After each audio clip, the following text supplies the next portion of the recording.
ज़रूरी और सबसे मुश्किल राउंड शुरू हो रहा है क्रॉस एग्जामिनेशन का। अब इन विद्वानों की सज्जनता की एक परख भी होगी और वक्त हमने 16 मिनट का तय किया है। पहला सवाल आप पूछना चाहेंगे? जी बिल्कुल। पहले बोले भी आप माइक ले लीजिएगा हाथ में, ये नीचे से होना चाहिए। जी मैं बोलता हूँ, ये डायस हटा सकते हैं क्या हम थोड़ा क्विकली? डायस पीछे कर दीजिए बस थोड़ा सा, है ताकि ये जो दाएं बाएं लोग बैठे हैं इसे हटा ही दीजिए। अब हम वहाँ तो जाने वाले नहीं, आराम से दोनों तरफ से हटा दीजिए।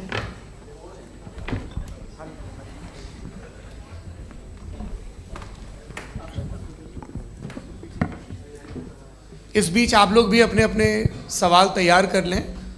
ये ध्यान रखेंगे कि मैं यहाँ से सवाल लूँगा, आप लोगों को अपना हाथ ऊपर करना है, अपना नाम बताना है और अधिकतम 3 वाक्यों में अपना सवाल पूरा करना है। कई लोग सवाल की जगह भाषण देने लगते हैं, उससे आज बचना है। जी मुफ्ती साहब, पहला सवाल आपका, 16 मिनट हैं, हम दोनों लोगों के सवाल लेंगे। जी बहुत शुक्रिया। आपकी जो अभी बात हुई बहुत अहम थी, मैं इसको चाहूँगा कि आगे डिस्कस करूँ, लेकिन चूँकि अभी ये वो सेगमेंट है क्रॉस एग्जामिनेशन, तो सबसे पहला सवाल आपसे ये है कि जो मैं इतनी देर से कॉन्टिंजेंसी आर्ग्यूमेंट आपको बता रहा था, ये अकल से ही बता रहा था हजरत, आप ये बताएं कि आप इन्फिनिट रिग्रेस ऑफ कॉजेस को पॉसिबल मानते हैं या नेसेसरी बीइंग के एग्जिस्टेंस को सही समझते हैं? चूँकि 2 ही ऑप्शन हो सकता है, आप ये बताएं। देखिए, आपको मैं ईमानदारी से बात करूं, एक तो मैं कॉन्टिजेंसी वर्ड ठीक से समझता नहीं, और इस वक्त भी जो आपने अंग्रेज़ी के अल्फाज इस्तेमाल किए वो ज़रा थोड़े से मुझे डिफ़िकल्ट और कॉम्प्लिकेटेड लगे, तो आप ज़रा सिंपल ज़बान में सवाल कर सकते हैं? बिल्कुल कर सकता हूँ जी। यूनिवर्स की हर चीज़ कॉन्टिंजेंट होने का मतलब ये है कि वो अपने एग्जिस्टेंस में किसी के ऊपर डिपेंडेंट है। जो भी चीज़ डिपेंडेंट होगी वो चीज़ इंडिपेंडेंट नहीं हो सकती, तो उसका कोई ना कोई कॉज होगा। तो अब आप क्या समझते हैं कि ये इन्फिनिट रिग्रेस है, यानी कॉज पर कॉज, कॉज पर कॉज, कॉज पर कॉज, और कभी कोई यानी ये एंडलेसली चलता रहा? क्योंकि अगर ऐसा होगा तो हम तो एग्जिस्टेंस में आते ही नहीं। लॉजिकली ये मुत्तफक अलैह चीज़ है, मुत्तफक अलैह अग्रीड अपॉन। ओके, इस पे हमने एग्री किया था कि मुश्किल शब्द आएगा तो अर्थ बताना पड़ेगा। तो इन्फिनिट रिग्रेस तो पॉसिबल नहीं है, तो कहीं ना कहीं आपको रुकना पड़ेगा ऐसे नेसेसरी बीइंग पर। नहीं, कोई ज़रूरत नहीं रुकने की। किसने कहा आप रुकना पड़ेगा? आप रुकते हैं खुदा पे, आप नहीं रुकते। आप कहते हैं वो हमेशा से, जब उस वक्त से है जब वक्त नहीं था। आप कहाँ रुकते हैं कि अब हुआ था वो? आप नहीं कहते। हम क्यों नहीं मान सकते कि यूनिवर्स जो है और बल्कि मल्टीवर्सेस जो है वो हमेशा से हैं, वो बनती है, बिगड़ती है। एक हमारे यहाँ एक चीज़ है ब्लैक होल, वो समेट लेता है वापस, फिर ब्लास्ट होता है, फिर फैल जाता है। और इसमें हमारी तो खैर कोई औकात ही नहीं है इंसान की।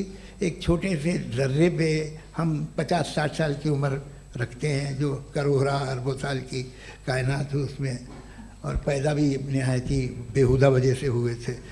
तो इसमें ये सोचना कि इसकी वजूहात और ये क्यों है, ये डिपेंडेंट है, ये हम देख रहे हैं, क्या मालूम। आप सोचिए कि ये जो फैल रही है कायनात, ये कहाँ फैल रही है, ये कहाँ जा रही है, और ये फैल क्यों रही है? अरे बना ली थी तुमने, रुको भैया, हाँ काफ़ी है। ये फैल क्यों रही है? ये और कौन सी कायनात जिसे मैं दूरबीन से देखता हूँ तो 2 बिलियन लाइट ईयर पे है, उससे मेरा कोई वास्ता ही नहीं है। 2 बिलियन ईयर यानी अगर मैं 80,000 माइल्स पर सेकेंड से चलूँ तो 20 करोड़ साल में वहाँ पहुँच जाऊँगा। इसकी ज़रूरत क्या थी? ये दुनिया, ये कायनात तो इंसान अशरफुल मखलूक़ात के लिए बनाई गई ना। तो ये सब ये टर्म समझ में नहीं आया,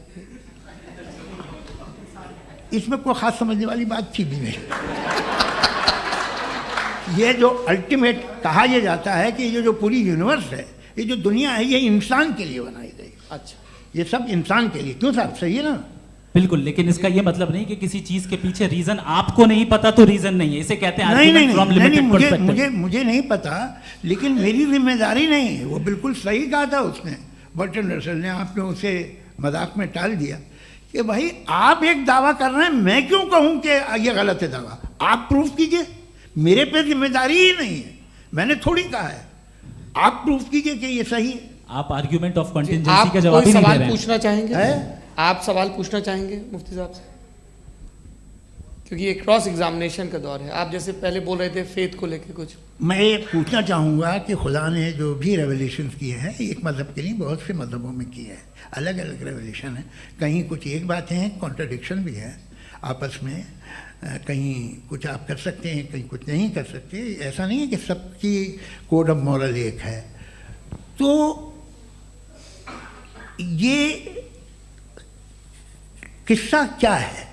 अब आप ये देखिए कि मुझे कभी कभी लगता है कि ये जो फुटबॉल फाइनल होता है, लाखों लोग होते हैं, फिर वो टीवी कवर कर रही करोड़ों लोग, अगर उसमें खुदा की एक बूमिंग आवाज़ आ जाती, मैं गॉड हूँ, तो सारे लोग अभी सुन लेते और टीवी पे भी सुन लेते, किस्सा खत्म होता। ये इतनी राजदारी क्या है कि तुम सामने कुछ तो सबूत दे दो हमें सॉलिड। ये कह रहा साहब ये यूनिवर्स कैसे बनी, इससे मसला क्या हल होगा? मैं पूछूंगा आपसे खुदा कैसे बना? क्यों नहीं पूछूंगा कैसे बना? बल्कि वो तो कायनात से कहीं ज़्यादा इंटेलिजेंट है, कायनात से कहीं ज़्यादा कॉम्प्लेक्स। जी वो हमेशा से है। आप कहेंगे मैं मान लूँगा। अच्छा दोयम वो कादिर मुतलक, यानी कादिर मुतलक का मतलब ओमनीपोटेंट, वो जो चाहे कर सकता है। आपको नौकरी दिलवा सकता है, आपकी अच्छी जगह शादी करवा सकता है, आपके पड़ोसी का मुकदमा हरवा सकता है, आपको जिता सकता है, सब काम करता है। थोड़ा सा माइक क्लोज जी। वो इस दुनिया को चला कैसे रहा है? ये दुनिया कैसे चल रही है? आपको इस पर हैरत नहीं होती?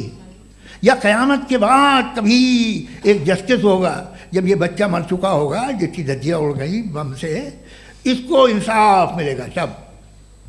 अच्छा अब जवाब दूं? हाँ दीजिए। मैं वही इसीलिए आप ही की तरफ आता। सबसे पहले आपने रेवलेशन और स्क्रिप्चर्स की बात की, इस पे मैं बात कर सकता हूँ लेकिन आज नहीं करूंगा चूंकि वक्त कम है, कभी और इस पे डिस्कस करेंगे। मैं तैयार हूँ उस पे भी बात करने के लिए। ये क्योंकि अभी हमारा से topic- राउंड 2 की भूमिका तय हो रही है। Does God exist round 2? जी चूंकि आज गॉड के एग्जिस्टेंस पे बात है तो मैं उसी के रिलेटेड जो है आपके सवालात को एंटरटेन भी करूंगा और मैं भी पूछूंगा। आपने कहा कि आपने साबित ही नहीं किया, जबकि आर्ग्यूमेंट ऑफ कॉन्टिंजेंसी बुनियादी आर्ग्यूमेंट है। आप मुझे कॉन्टिजेंसी का मतलब बताइए, आपका मतलब क्या कॉन्टिजेंसी? कॉन्टिंजेंसी का मतलब यह हुआ कि हर वो वजूद जो किसी भी चीज का पाबंद है, हर वो वजूद या हर वो चीज जो अपने एग्जिस्टेंस में किसी भी चीज के पाबंद है और उससे बाउंड है, उसको उसकी ज़रूरत है, उस पर डिपेंड करती है, तो जाहिर सी बात है कि उसका कोई ना कोई कॉज होता है। ये तो अक्ल की बात है। ये आप रीजनिंग की बात करते हैं, मैं वही कर रहा हूँ। दूसरी चीज़ आपने ये बात कही कि इतने बिलियन लाइट ईयर्स दूर है, उसका मेरा क्या लेना देना। फिर मेरे ख्याल से आपको ये नहीं कहना चाहिए I think therefore I am an atheist. आपको सोचना चाहिए, सिर्फ आप एक लिमिटेड दायरे में रहकर नहीं सोचें बल्कि बाहर निकलकर सोचें। आपने तीसरा सवाल किया, आपने 2-3 सवाल एक साथ किए। ऐसी बातें ना कीजिए, कुछ लोगों को इतराज़ हो जाएगा आप पे कि आप कुछ भी सोचिए। ये इजाज़त आपको है नहीं, मुझे है।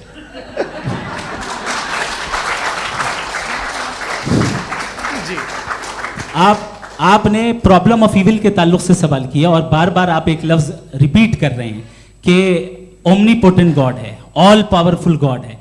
यही तो दरअसल समझना है कि गॉड का कॉन्सेप्ट क्या है। प्रॉब्लम ऑफ इविल जो है, प्रॉब्लम ऑफ इविल दर हकीकत 2 असम्पशंस पर कायम है। अगर आप इन 2 असम्पशंस को समझ जाएं तो ये प्रॉब्लम नहीं रहेगी, आर्ग्यूमेंट आपको समझ में आ जाएगी कि ये कोलैप्स कर जाता है। पॉइंट नंबर 1, यानी जो आपका सबसे पहला फॉल्स असम्पशन है कि गॉड मर्सीफुल है, ओमनीपोटेंट है, दुनिया में जुल्म हो रहा है। लेकिन आपको यह समझना चाहिए कि हमारे वर्ल्ड व्यू के मुताबिक गॉड सिर्फ ओमनीपोटेंट और सिर्फ मर्सीफुल नहीं है, बल्कि वो ऑल वाइज भी है और वो ऑल नोइंग भी है। उसके हर काम के पीछे हिकमत और विजडम है। ये कोई जरूरी नहीं है कि वो हिकमत और विजडम आपको समझ में आए या मुझे समझ में आए। अगर आप जो समझ रहे हैं उसके मुताबिक आप फैसला कर रहे हैं, ये लिमिटेड पर्सपेक्टिव से आर्ग्यूमेंट है। और इस चीज को हम अपनी दुनिया में, अपने लाइफ में, डेली लाइफ में इस प्रिंसिपल को एक्सेप्ट करते हैं। हम जब किसी डॉक्टर के पास जाते हैं, डॉक्टर के पास जाकर वो अगर उसने हमें कोई दवाई दी है तो हम ये तो नहीं कहते कि जब तक आपके पास जितना नॉलेज और जितना विजडम नहीं है, आपने क्यों ये दवाई दी है, तब तक हम इस चीज को एक्सेप्ट नहीं करेंगे। नहीं कहते, हम उसकी अथॉरिटी को तस्लीम करते हैं। क्यों? क्योंकि उसकी हम जानते हैं कि वो नॉलेजेबल है, वो विजडम वाला है, हमसे ज्यादा नॉलेज और हमसे ज्यादा विजडम है। बताएं सर। मैंने डॉक्टर में और खुदा में बड़ा डिफरेंस है।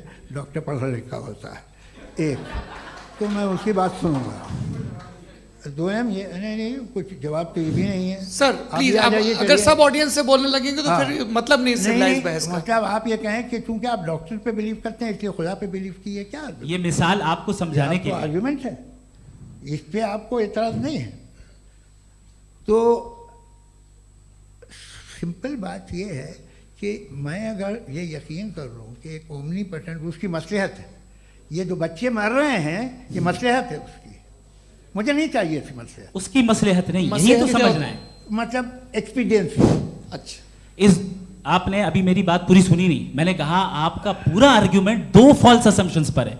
एक फॉल्स असम्पशन मैंने बता दिया, दूसरा फॉल्स असम्पशन ये है कि इस दुनिया में इविल के होने का कोई गुड रीजन नहीं है, जबकि हमारे पास बाज रीजंस मौजूद हैं, हमारे पास बाज वजूहात मौजूद हैं। अगर इस दुनिया में इविल ना हो तो आप गुड को डिफाइन कैसे करेंगे? अगर जुल्म ना हो आप इंसाफ को समझेंगे कैसे? अगर तारीकी ना हो तो आप लाइट को समझेंगे कैसे? बहुत अच्छे। अभी और सुन लें, अभी और बाकी है। ये तो बात बहुत पसंद आई साहब मुझे कि जब तक रेप ना हो तब तक औरतों की इज्जत का ख्याल आपने मेरा जवाब पूरा सुना ही नहीं। जब तक के बच्चों का कत्ल ना किया जाए तब तक आपको बच्चों की मासूमियत की इज्जत है। आपने पूरा जवाब सुना ही क्या नहीं। बात है, क्या आपने नुक्ता निकाला हुआ? आपने पूरा जवाब सुना ही नहीं। आप सुन लें, मेरी बात सुन लें।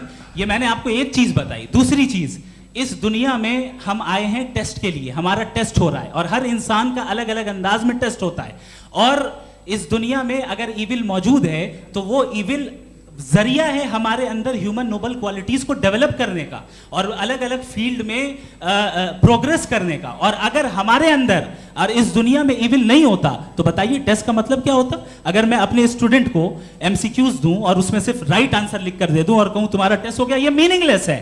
इस दुनिया में अगर हम टेस्ट के लिए आए हैं तो जाहिर है गुड एंड इविल दोनों मौजूद है। तो अगर गुड एंड इविल दोनों मौजूद है तो ये इविल भी खुदा का बनाया हुआ है? जी हाँ, खुदा का बनाया हुआ है। लेकिन अच्छा, चलो अच्छी बात। जी बिल्कुल, तो बिल्कुल खुदा ने बनाया। अभी तो ये है कि जो मेजॉरिटी है दुनिया में वो इविल है, तो ये खुदा एक्चुअली इविल के साइड पे लग रहा है मुझे। बिल्कुल भी नहीं, मैं बताता हूं। मेजॉरिटी में तो वो है। क्या बात कर रहे हैं भाई आप? मैं बहुत कोई भी जो मुंसिफ होगा, चाहे आपका अपना घर हो जिसके आप सबसे बड़े हैं, चाहे आपकी ऑर्गेनाइजेशन हो जो आप चलाते हैं, वहां पर आप इविल रखेंगे साबित करने को कि बाकी लोग शरीफ हैं? मेरी बात सुन क्या लें। ये आर्ग्यूमेंट ही गलत है? अगर कि जब तक के कोई इविल नहीं होगा तब तक के शरीफ आदमी शरीफ नहीं लगेगा। अगर एग्जामिनर गलत ऑप्शन दे रहा है तो एग्जामिनर इविल नहीं हो गया, जो गलत ऑप्शन को सेलेक्ट कर रहा है वो फेल होगा। क्रिएटर ने इविल को बनाया है लेकिन वो इविल नहीं है। अच्छा सुनिए मेरी बात, हाँ। Let me complete sir. जी जी। क्रिएटर ने इविल को बनाया है टेस्ट के लिए, वो इविल नहीं है। इविल वो होगा जो उसे इख्तियार करेगा। छुरी को बनाने वाला गलत नहीं होता है, छुरी का गलत इस्तेमाल करने वाला गलत होता है। रेप को कैसे गलत इस्तेमाल करते हैं? रेप इंसान के फ्री विल का नतीजा है।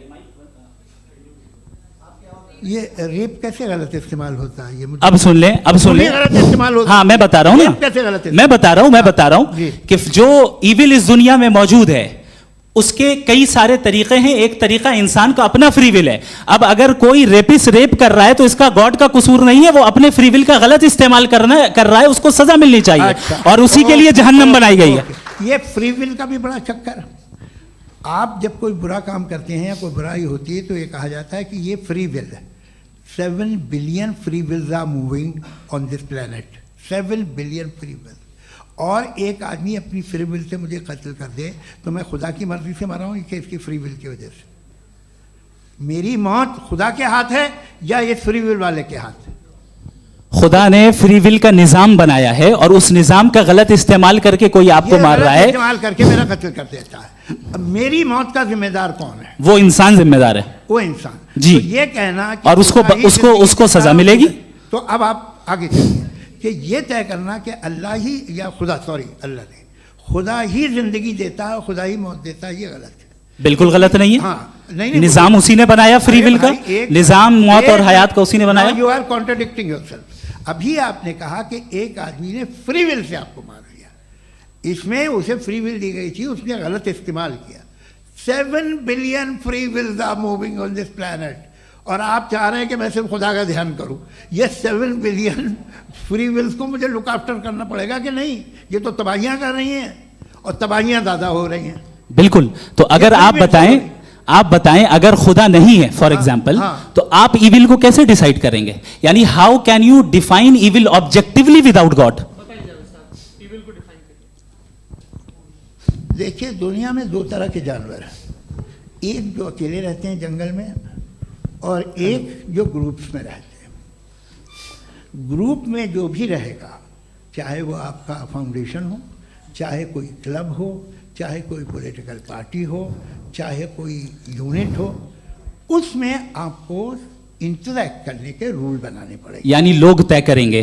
लोग तय करेंगे। अगर लोगों ने ये तय किया कि किसी का रेप करना सही है, आप जस्टिफाई करेंगे? नहीं, आपका फाउंडेशन तो ये हो गया ना कि लोग ही विल डिसाइड करेंगे। नहीं, अरे दुनिया में ऐसे ग्रुप्स हैं जो रेप को जायज़ मानते हैं सर्टेन हालात में। मैं डिटेल में नहीं जानूंगा, आप भी जानते हैं। ये जो आईसिस वाले थे, इन्होंने क्या किया था, तो उन्होंने क्या किया उसका खुदा से कोई ताल्लुक नहीं है सर। मैंने सिंपल सवाल किया कि इविल को आप डिफाइन करते कैसे हैं? आइए वापस आइए जी। आप साथ में तभी रह सकते हैं जब कुछ आप ऐसे उसूल डेवलप करें जिसमें हर एक का बेसिक तहफ़्फ़ुज़, हर एक का बेसिक राइट हो और हर एक को कोई आराम मिले। यही तरीक़ा है किसी भी ऑर्गेनाइजेशन जिसमें एक से ज़्यादा लोग हैं और वो ऐसे चलती है ज़िंदगी। उसमें अगर आप गड़बड़ करेंगे तो तबाही होगी, नुकसान होगा, बर्बादियाँ आएंगी। और अगर उसमें आप घर ले लीजिए ना, एक हस्बैंड है, एक वाइफ है, बच्चे हैं, वालदा भी हैं, 2 बहनें भी हैं, एक भाई भी है। अब इसमें कोई निज़ाम आपको चाहिए साथ में रहने का, और एक दूसरे पे भरोसा रहे, एक दूसरे के बहीख्वाह हों, एक दूसरे की मदद करें, ऐसी जिंदगी। सर आपकी बात आ गई। आप ये कह रहे हैं कि लोग डिसाइड करेंगे क्या सही है क्या गलत है, यही है? मेजॉरिटी डिसाइड करेगी क्या सही है क्या गलत है? अरे भाई बिल्कुल। मेजॉरिटी अगर ये कहे कि नाजी जर्मनी के साथ जिस तरह मेजॉरिटी थी कि जेनोसाइड करना सही है, आप जस्टिफाई करेंगे?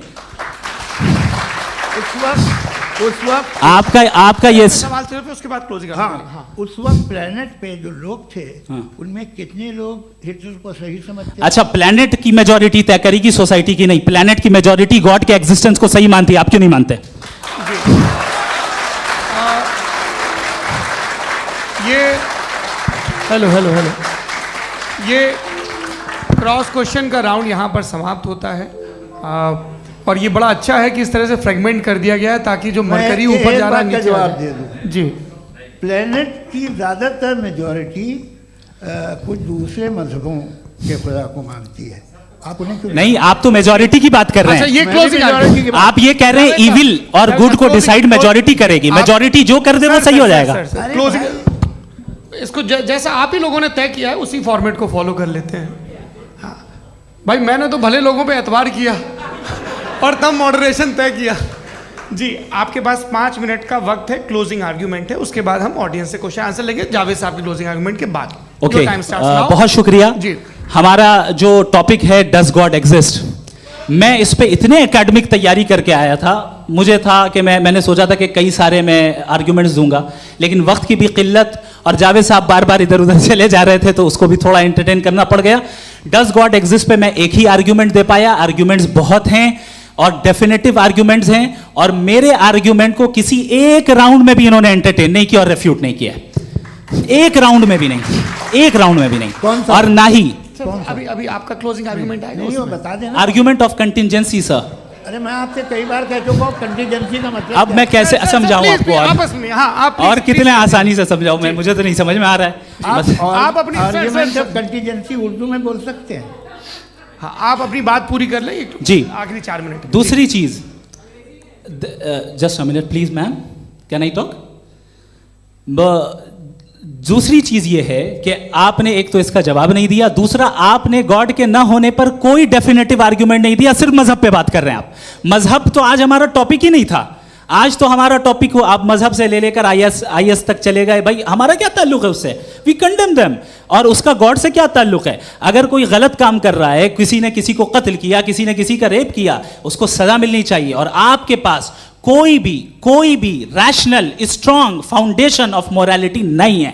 आपने कहा कि मेजॉरिटी तय करेगी सोसाइटी की, वो सही होगा। मैंने कहा हिटलर को फिर आप सही कहेंगे, नहीं, प्लैनेट की सोसाइटी की मेजॉरिटी तय करेगी। तो प्लैनेट की मेजॉरिटी गॉड के एग्जिस्टेंस को मानती है, आप कह रहे हैं ये रिलीजियस है। तो यानी आपके पास कोई स्ट्रांग फाउंडेशन नहीं है ऑब्जेक्टिव मोरालिटी का। ऑब्जेक्टिव मोरालिटी का अगर कोई फाउंडेशन है तो वो सिर्फ गॉड है, गॉड है, गॉड है। थैंक यू जी। ये मुफ्ती शमाइल नदवी साहब का क्लोजिंग आर्ग्यूमेंट था। अब हमारे पास जी ये बड़ा अच्छा है कि दोनों लोगों को मॉडरेटर से शिकायत भी और बोल रहे भाई हमारी शाबाशी भी तो करते चलो। अब मेरी बात जी, आपके पास जावेद अख्तर साहब 5 मिनट का वक्त है। ये आपका क्लोजिंग आर्ग्यूमेंट है, टाइम रीसेट कर दें जी। देखिए, बहुत सारी बातें हैं। गॉड का डेफिनेशन दुनिया के किसी भी रिलीजन में है कि वो ओमनीपोटेंट है, ओमनीप्रेजेंट है, he is just, he is kind, he loves you and so on. मैं जब दुनिया देखता हूँ तो मुझे कोई ऐसा सुप्रीम पावर यहाँ दिखाई नहीं देती है जो इंसान की बहबूदी के लिए कुछ कर रही हो, कमज़ोर को बचा रही हो, मदद कर रही हो, जालिम को पीछे हटा रही हो। मैं नहीं देखा, तारीख़ में नहीं। एक तो अगर है और ये देख रहा है तमाशा, तो उसका होना न होना बराबर है। दोयम ये कि ये जो है, जब आप ये कहते हैं कि कायनात जिसकी कंटिजेंसी है, मैं देखिए वो लफ्ज़ इस्तेमाल किया मैं, तो ये कैसे हो सकती है भाई? और फ़ौरन आप सरेंडर कर देते हैं कि जाहिर है कि इसका बनाने वाला तो इससे 10,000 गुना ज़्यादा कॉम्प्लिकेटेड होगा। उस पर आपके होने पे कोई इतराज़ नहीं है। उसे वो टाइमलेस है, वो पहले से था, टाइम तो बहुत बाद में आया। ये सब आप मानने को तैयार है जिसका आपके पास कोई सबूत नहीं, आपके पास कोई रीज़न नहीं है। आपकी तारीख क्या है मज़हबों की? बिलीफ की, जो खुदाओं का बिलीफ है, ये कॉन्स्टेंटली गलत साबित होता रहा है। मतलब आप कहें कि अरिस्टोटल के ज़माने में तो सब जाहिल थे, वो भी इतने ही यकीन से खुदा पे यकीन रखते थे, जो अब नहीं रहा। ये भी नहीं रहेगा, आप लिख लीजिए। और इसके आसार आपको दुनिया में दिखाई देना शुरू हो चुके हैं। ये बहस क्या आज से 100 साल पहले इस तरह हो सकती थी? यहाँ तक तो आपको हम ले आए हैं। तो सर अरे इनको मदद की ज़रूरत नहीं भाई, ये सेल्फ सफिशिएंट आदमी है, आप क्यों इनकी मदद कर रहे हैं? Sir please. तो ये जो है तमाम बातें अपनी जगह हैं। ये एक पैकेज है। आप अकेले, कोई आदमी ऐसा नहीं जो सिर्फ गॉड को मानता हो, उसके साथ बहुत पैराफर्नेलिया आता है, अलग अलग पैराफर्नेलिया आते हैं। They have always created chaos in the society. मैं तो आपको सीधा ऑफर देता हूँ कि दुनिया में 10 इम्पॉर्टेंट बिलीव्स हैं। आप एक मानते हैं, 9 नहीं मानते, 9 में आप एथियस्ट हैं, 9 को आप बिल्कुल रीजनेबली मेरी तरह देखते हैं। तो 90 मजहबी आदमी भी 90% एथियस्ट है, वो दूसरे खुदा नहीं मानता, एक खुदा मानता है अपना वाला, बाकियों को कहता है गलत है। अगर आप मानना ही बंद कर दे तो आपका 10% चांस है कि आप सही हैं और 90% चांस है कि आप गलत हैं। मेरा मशवरा है, आप मानना छोड़ दिए तो 50% चांस होगा कि आप सही हैं और 50% चांस होगा, 40% आप गेन करेंगे बाय बिकम एन एथियस्ट।